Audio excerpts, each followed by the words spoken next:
Last week we talked about Korbonos in a very theoretical sense. I'd like to bring this a little bit down to earth in a more practical way. Last week we talked about the two halves, two parts of the offering of a korban. The offering of the blood and the burning of the parts on the altar. And we explained essentially that the offering of the blood is the sublimation of the soul, the elevation of the soul, because the blood is the symbol of the soul. And the burning of the parts is the sublimation of the body. And we talked about this in some detail, really on a very theoretical level. I'd like to bring it a little bit down to earth. The urgency to explain it is because this week's Parsha continues the laws of the Korban Olah, and it emerges from the Parsha that there really is a third part of the Korban. In other words, the blood is splashed on the altar. The parts are burnt on the altar, but of the parts that are burnt, there are in turn two halves. There's the part that ascends, and then there is the ash which is left behind. And that ash is called deshen. Deshen. Now, deshen is a Hebrew word, which is not the same thing as the Hebrew word afer. Afer means pure, clean ashes. If you burn a piece of wood, the ash which is generated is called afer. Deshen is the mixture of the wood ash and the fat from the meat that's burnt on the altar. If you have a barbecue and the drippings fall into the charcoal, so what's left is deshen. It's not clean, dry ash. It's really a mixture of fat with the remnant of the wood. So in our Parsha, there's a discussion of what to do with the deshen. So the Torah says that every morning the Kohen is obligated to dress himself in the Big Day Kahuna, the priestly vestments, and he removes a portion of the deshen. He removes a portion of the deshen. He elevates a portion of the deshen. Vehirim, it says, he elevates it. Okay, you're saying a portion. That means he's not taking it all up. Not taking it all up. In other words, a portion of it he lifts up, and this is called the Trumas HaDeshen, and this is placed next to the altar. V'sama Eitzel Mizbeach. He places this portion of the ash next to the altar. And Chazal tell us that there was a daily miracle that occurred in the Beis HaMikdash, that this ash was swallowed up in the floor of the Beis HaMikdash. It was absorbed into the floor of the Beis HaMikdash, this portion of the ash. What about the rest of the ash? So then, the rest of the ash was removed. And Rashi speaks out that although the Trumas HaDeshen, the taking of the portion, was a daily obligation, but the Hotzoas HaDeshen, the removing of the leftover ash, was not a daily obligation. It was done as needed. Obviously, the ash couldn't be allowed to accumulate. It would have totally buried the altar. But from time to time, as needed, the ash was removed, and the Torah says it's taken out chutz l'machana, outside of the camp, el makom tahor, to a pure place. It isn't just discarded, but it's taken out of the camp and left in a place which is pure. So we have here really a third component to the korban. Because we have the blood, we have the part that is burnt, which ascends to heaven, and we have the deshen which is left behind, from which a portion is taken and placed next to the altar, and the rest is removed. So what does that mean? What does the deshen symbolize? And what is this mitzvah of Trumas HaDeshen all about? Now, I'll just mention a very interesting thing. If you read this Parsha, you get the impression that the Trumas HaDeshen and the Hotzoas HaDeshen, the removal of this portion and the removal of the rest of the ashes, really is the unfinished business of the day before. It's the cleaning of the altar. And interestingly, the Gemara says not so. The Gemara says that when the Kohen arranges the limbs and the fat on the altar, even though that can be done at night, as the Torah says, that the parts of the carbon are burnt at night, we talked about this last week, but the Gemara calls that Saif Avoda Diyamama. That is the end of the day's service.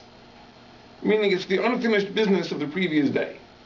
The Trumas Hadeshen, the Gemara says, is Tchilas Avoda Diyamama. It's the beginning of the next day's Avoda. So it isn't the unfinished business of the day before, but somehow it is the beginning of today's Avoda. So we have to understand that, because if I'm dealing with the leftover desh and the leftover ashes, then it really belongs to the day before. In what sense is it considered the beginning of today's Avoda? Okay, these are the things we're going to try to understand today.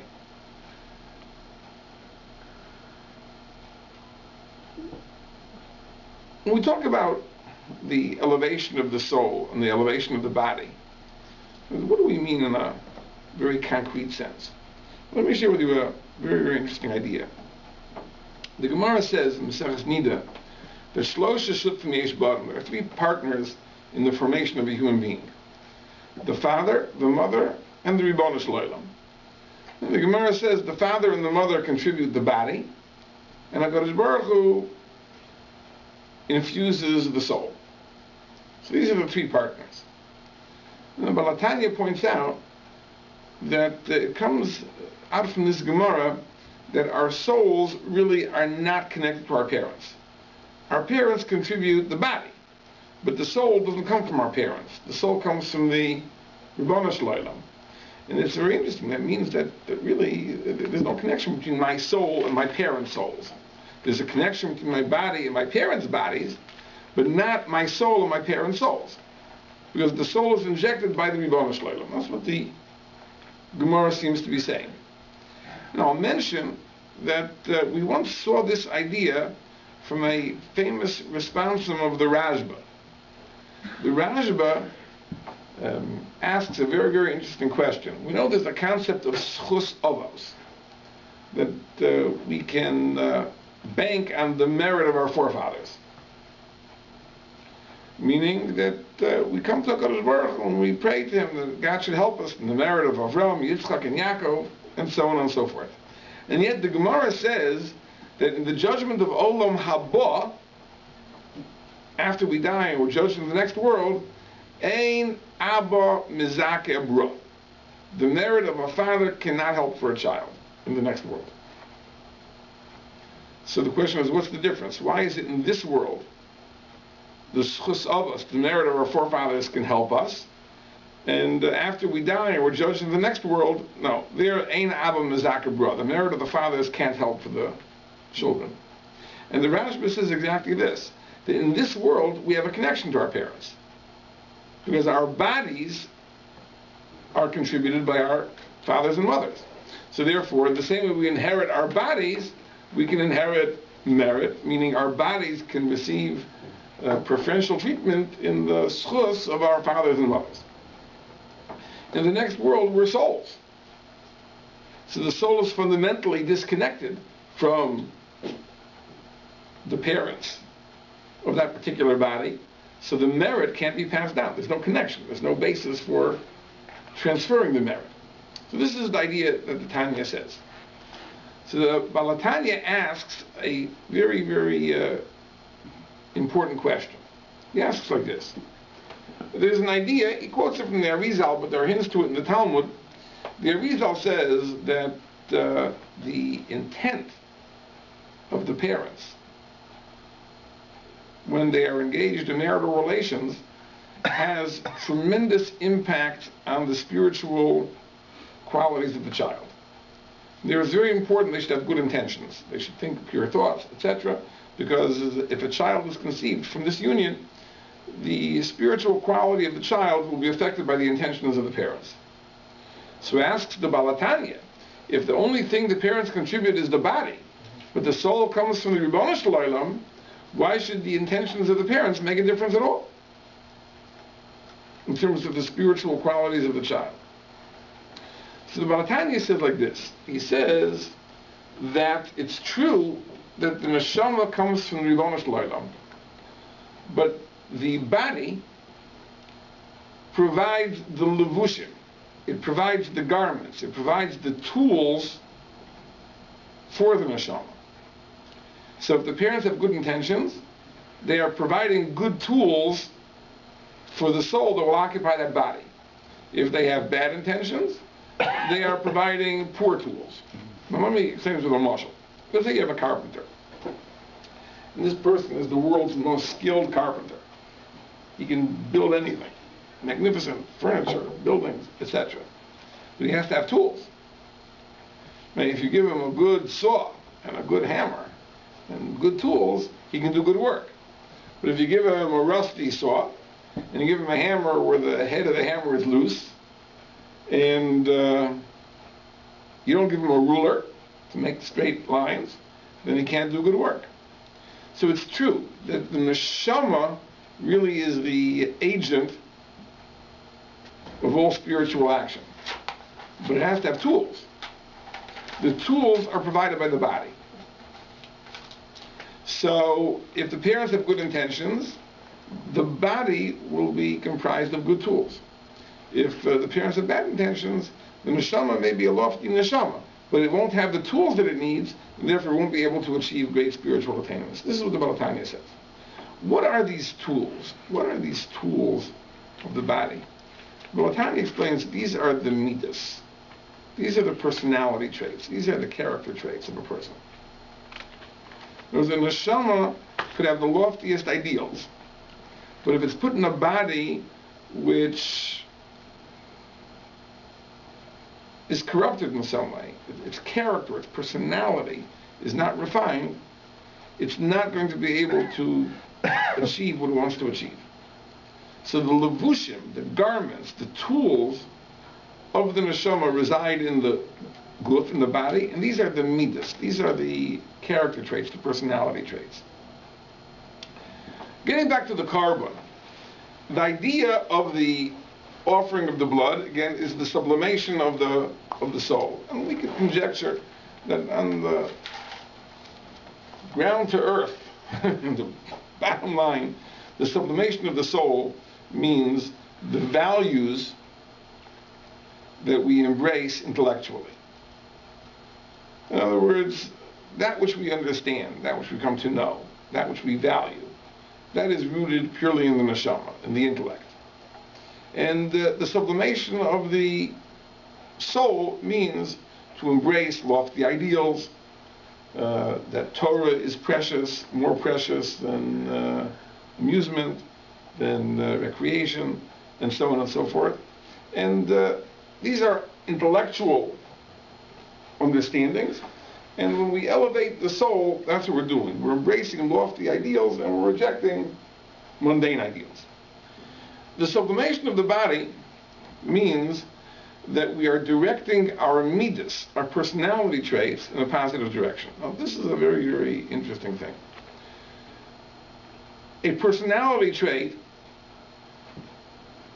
the same trait, can bring you closer to God or estrange you from God. Let's say we're going to take two people. Let's say one person is the type of person who always likes new experiences. That's his nature. Old things bore him. He always wants novelty, he wants freshness, he wants newness, he always wants new experiences. The other person is the opposite. This is a person, he likes the familiar, he's not very adventurous, he doesn't like anything particularly daring. He likes that which he knows, that which he's familiar with, and so on and so forth. So, these two guys go out to a restaurant, right? So the one guy will order, the most unfamiliar foods, he's adventurous, try everything. The other person will, stick with what he knows, what he's always eaten, what he eats every time he goes to the restaurant, because he likes the familiar. Okay, when it comes to ordering in a restaurant, it's not so important. But how do these midas affect the person of Avodas Hashem? Well, each can be used for good. Let's say, for example, when it comes to Torah study. The person who desires novelty and newness, this will lead him to investigate new questions, to try to discover new approaches. It can be directed to The yearning for Chidushei Torah, for novel interpretation, that's a very positive thing. The person who likes the familiar will have an easier time, for example, doing something which is really the most difficult part of learning, which is to review. Whereas when you want to master a subject, you can't just learn it the first time. You have to review it again and again and again and again. Most people don't have the patience. But the person who isn't seeking novelty, he likes the familiar, he'll have an easier time learning the same page of Gemara twice, and a third time, and a fourth time, and a fifth time, and a sixth time, because he enjoys the familiar. So these personality traits can be directed in positive ways. They also can be directed in negative ways. And if the person seeks novelty outside of the Beis Medrash, then it can lead him into great danger. If the person who enjoys the familiar has become familiar with things that are negative, he'll have a hard time weaning himself from them. So we understand that personality traits can be elevated, or they can be keys to spiritual decline. But there are certain traits which is almost inconceivable that they can be sublimated. For example, laziness. What are you going to do with laziness? How are you going to turn laziness into an asset? It seems that laziness just has to be uprooted entirely. There's nothing you can do with it. Or, for example, cynicism. You meet a person who's a cynic, a lates, a scoffer. Nothing has value. Everything is meant to be put down. And what are you going to do with that?